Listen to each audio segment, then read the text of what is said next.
What is up, bodyweight exercise fans? You asked for it, so today I'm gonna share with you my cold training routine. Now, a lot of people ask me, especially during the winter, how come don't you get cold? Why don't you wear a coat? And well, the secret to that, my secret cold training regime is basically could be summarized in three things. Number one, prolonged cold exposure outdoors. Number two, cold showers for maintenance during the summer, only in the summer. And number three, sleeping without heat, sleeping in a cold room. So what I basically do once the summer has passed is that I don't start quickly adding a lot of layers. Once the temperature drops a little bit, I keep on dressing light, especially when I'm outdoors and I'm moving. Now, if you are not moving, if it's late at night and you're starting to shiver, you're starting to get really cold, I'm gonna dress then. But when I'm outside and when I'm on the move, I always dress very lightly. Another thing I do is when I'm doing basically really light activities outdoors. So when I'm training hard and all of that, I'm gonna dress super light, even in the winter, as I'm going to let you know a little bit later in this video. But for really light activities, when I'm walking, I'm gonna layer up a little bit, but not too much. So let's say it's summer and you just wear a t-shirt.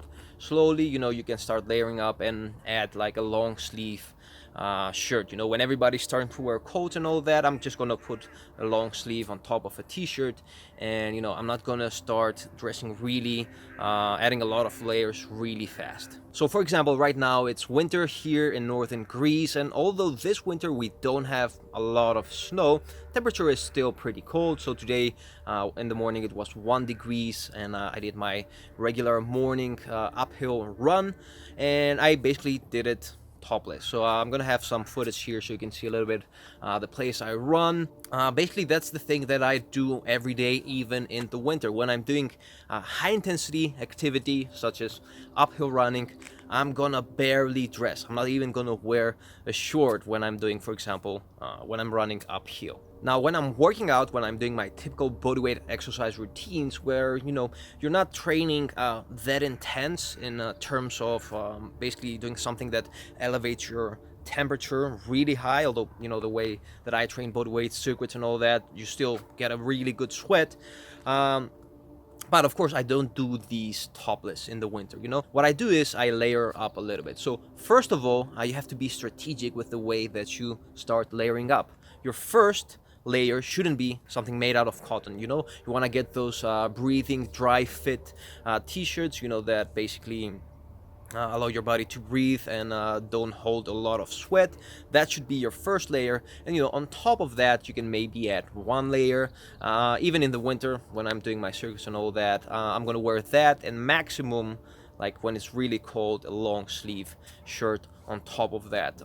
Lower body, I'm gonna wear some thick sweatpants, and maybe I'm gonna wear hat on my head, and basically that's it.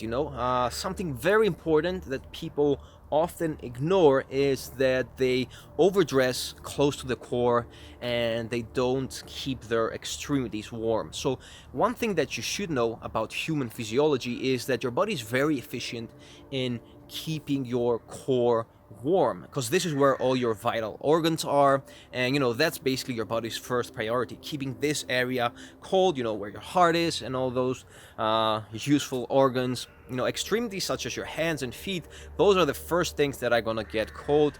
Those are the first things that are gonna get less blood once temperature starts lowering down. So don't start adding a lot of layers close to your core before you start wearing some gloves, a scarf.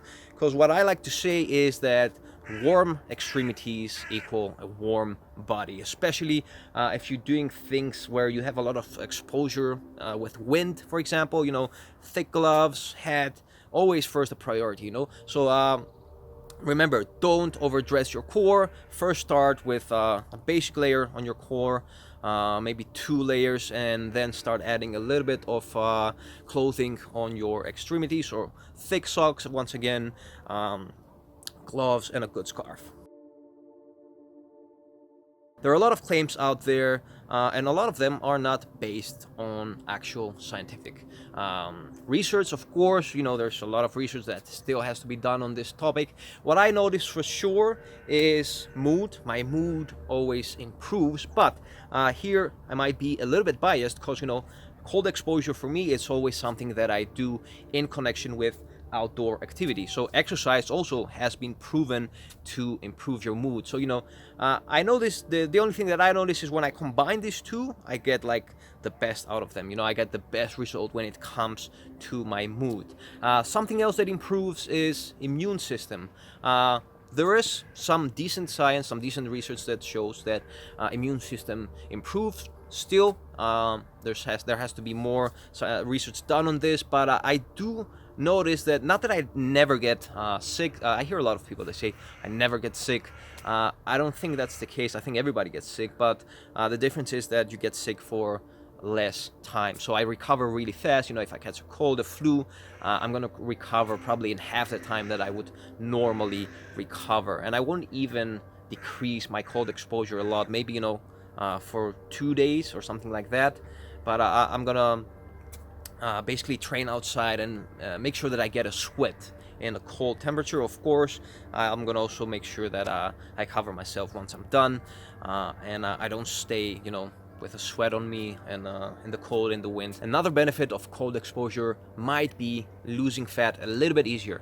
So this has to do probably a lot with brown fat. If you don't know what brown fat is, basically normally fat is white, but there's also a type of fat that is more brown. You have this when you're first born. They used to think that this occurs naturally in babies because they have more of this, because this also increases your body's ability to stay warmer.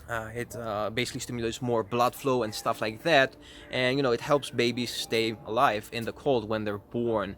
Now people lose that as they grow old, and they used to think that's just a natural progression of age. But we see now in more current research that people that stay a lot in cold exposure maintain that brown fat. So it's metabolically more active, and it's probably increases your metabolism, and it helps you lose fat a little bit faster. I've noticed that myself.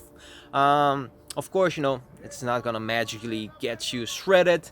It's just something that's gonna help a little bit with your fat loss goals. It's think of it like the cherry on top of everything else, of a good diet, of a good workout routine, and all those things. Now I want to wrap up this video slowly. One thing to also keep in mind is that you don't always want to stay in cold. You also want to allow your body to recharge and heat during the day. So you can do saunas, or when you're at home and you're sitting, you're not doing anything, make sure that you have parts of the day where you get a good dose of heat, especially when it's cold outside.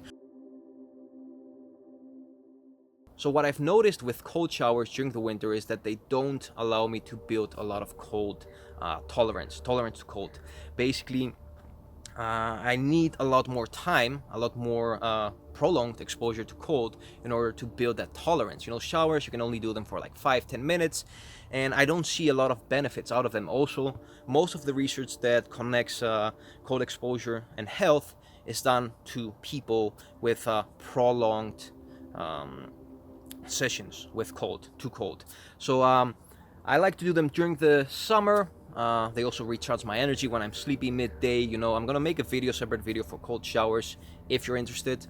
And during the summer also, you don't have a lot of options in terms of exposure to cold. So I see them as a helpful tool for maintenance. So that was all for today. Quick summary: make sure that you progress gradually. Progressive overload is always the key to everything. If you want to get strong, if you want to build tolerance to cold, anything you want to do. So start from the summer, slowly layering up gradually. Don't start adding a lot of codes like most people do suddenly. Find an activity you enjoy outside in nature, maybe ideally that you can couple with cold exposure, something where basically you can move and expose yourself to cold. I find that my body learns to regulate its temperature a lot more efficiently that way. Maintain your cold gains with cold showers during the summer, And until next time, keep on training. Follow me on Instagram, like this video, watch my free video course on how to maximize muscle growth with bodyweight exercises. Whew.